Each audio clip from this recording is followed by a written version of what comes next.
Hi guys, I'm Rich. Let's go through my top 5 things to watch for the week ahead in markets. Number 1, Federal Reserve interest rate decision. This week's FOMC meeting is keenly anticipated, as inflation readings have shockingly shown no signs of peaking. In the United States, inflation increased to 9.1% in June, which was higher than expected, raising market expectations for US rate hikes. After the shock 100 basis point rate hike from the Bank of Canada, some started to predict the Fed could follow suit. This boosted the dollar, which has since fallen back after Fed speakers subsequently downplayed the chances of a full 1% rate hike. Number 2, GDP for the United States. A slowdown in economic activity is one of the drawbacks of aggressive rate hikes. That is a proven fact. The extent to which an aggressive Federal Reserve tightening strategy might harm the US economy will be revealed in the upcoming GDP figures. The second quarter is expected to grow by 0.9%, but there is an outside possibility for a technical recession, news of which could hurt market sentiment.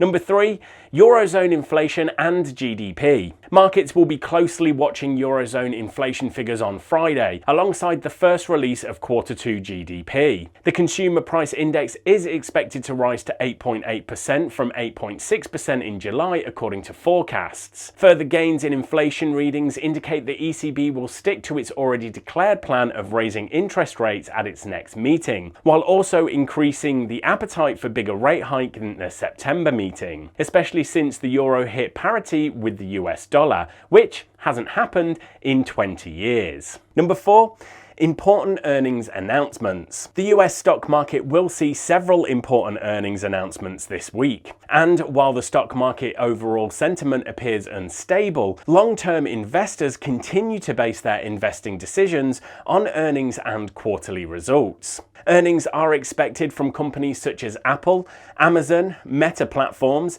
AstraZeneca, Pfizer, Ford, and many others. Number 5, crude oil testing support in the last few weeks. US crude oil has been trading in a sideways range between resistance levels of roughly $122 per barrel and support levels around $94 per barrel. We will be keeping a careful eye on US crude oil as it approaches another challenge of support. You can of course click on the link in the description below to see the full economic calendar and the previous month's data consensus expectation for this time. But for now, thanks everyone, best of luck trading this week, and remember to please give a quick smash of that like button and hit subscribe so you don't miss more content like this when it's released.